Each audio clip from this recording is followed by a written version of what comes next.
அருட்பெரும் ஜோதி அருட்பெரும் ஜோதி தனிப்பெரும் கருணை அருட்பெரும் ஜோதி தயவு. நேர்களே, 1/1/2024 தொடர்ந்து மேசம் ரிஷபம் மிதுனம் பேசி முடிந்து கடகராசி கடகலக்கணம் அங்கே உள்ள புனர்பூசம் பூசம் ஆயில்யம் இந்த 3 நட்சத்திரக்காரர்களுக்கு 1/1/2024 என்ன பலன்கள் செய்யும் என்பதை பற்றி ஒரு சிறிய ஆய்வு. இது பொது பலன். கடகத்தில் பிறந்தவங்களுக்கு கடகத்துக்கு அதிபதி சந்திரன் ஆவார். அவர் இந்த வருடம் பிறக்கும்போது தனஸ்தானத்திலே இருக்கிறார். அப்போ தன சம்பந்தமான ஒரு முயற்சி, ஒரு வரவு, இது சம்பந்தமான நிலையில் கடகராசி கடகலக்கணத்தில் பிறந்தவங்களுக்கு ஒரு உயர்வு கிடைக்குமுங்க. அதே போல் லக்கணம் கன்னி லக்கணத்தில் இந்த வருடம் பிறக்குது. கன்னி லக்கணம் கடகத்துக்கு அந்த புதன் 3-12 கூடையவராக இருந்தாலும் இந்த சந்திரன் தனஸ்தானத்துக்கு போகிறது, 3ஆம் இடத்துக்கு 12ல் இருக்கிறது, 12ஆம் இடத்துக்கு 3ல் அந்த கடகத்துக்கு 12ஆம் இடம் மிதுன வீடாக வரும். அந்த 12க்கு 3ஆம் இடத்துல மறையிறதெல்லாம் கடகராசிக்கு சிறப்பு செய்யும்னே சொல்லலாம். அடுத்து பாக்யாதிபதி குரு. இப்போ கடகத்துக்கு யாருங்க பாக்யாதிபதினா மீனம் பாக்கியமாக வரும். அதே போல் 6 கூடையவர் குருவாகவே வருவார்.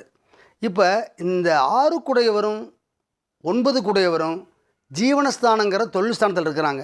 அப்போ தொழிலில் அதே நிலையில் இருப்பீங்க, மாற்றி அமைச்சிக்கலாம். இப்போ இந்த இடத்துலேருந்து இன்னொரு இடத்துக்கு மாற்றி அமைச்சிக்கலாம். அந்த நிலையெல்லாம் மனதில் தோன்றினாலும் கூட கடகராசிக்கு 6 கூடையவன் 10க்கு வரலாமா? வரக்கூடாது. குரு மேசத்தில் இருக்கிறார்.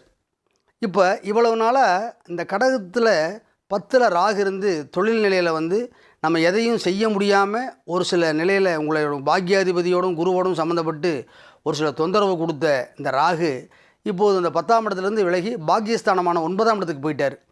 இப்போ பாக்யாதிபதி 10ஆம் இடத்துக்கு வர்றார். அப்போ இந்த 9 கூடைய பலனை, நல்ல பலன்களை கடகத்துக்கு குரு செய்வாரா இந்த 2024ல்? இல்லை 6க்குண்டான பலன் கெடுதலை செய்வாரா அப்படின்னா, 6க்குண்டான நிலையை குரு அங்கேருந்து பார்த்துருவார். அதனால் கடகலக்கணக்காரர்கள் பயப்பட வேண்டிய அவசியம் இல்லை. 6ஆம் இடத்தை நீங்கள் வரக்கூடிய கடனை பிரச்சனை இதெல்லாம் ஈஸியாக ஜமாளிச்சிருவீங்க. பாக்யாதிபதி குருங்கிற குரு பகவான் 10ஆம் இடத்தில் இருக்கிறதும், இவ்வளவு நாளாக இந்த குருவுடைய ராகுடைய பிடியில் குரு சிக்கியிருந்தார். குருவை நம்ம ஏன் சொல்கிறோம்னா, கடகத்துக்கு பாக்யாதிபதி குருவாயிருவார். அப்போ பாக்கியம் பூரா அவங்களுக்கு நிறைய செலவு, சிரமம், தடை அப்படின்னு போயிட்டு இருந்தது. இப்போ இந்த ராகு அது பயிற்சியில் அது விலகி கடகராசிக்காரர்களுக்கு 2024ல் தொழிலில் நல்ல மேன்மை உண்டாகும். அதே போல் குரு 6 கூடையவனாக வர்றாரு. அப்போ 6ஆம் இடம் என்னங்க, ரணரோகம் சத்துரு ஸ்தானாதிபதி. அந்த சத்துரு ஸ்தானாதிபதிங்கிறது யாருங்க?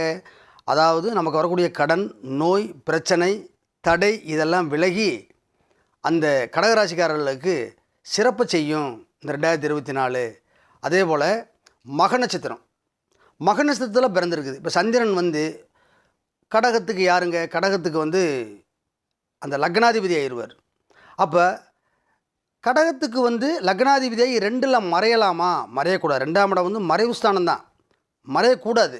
அதனால் ஏதோ ஒரு நல்ல மாற்றங்களை, உயர்வான மாற்றங்களை செய்வீங்க அப்படிங்கிறத கூறி கடகராசியில் பிறந்த அனைத்து நட்சத்திரம், அதாவது புனர்பூசம் பூசம் ஆயில்யம் கடகலக்கணத்தில் பிறந்த கடகராசி கடக லக்கணத்தில் பிறந்த நேயர்கள் அனைவருக்கும் 1/1/2024 புத்தாண்டு பலன் சிறப்பாகவே இருக்கும் என்று கூறி விடைபெறுகிறேன். தயவு.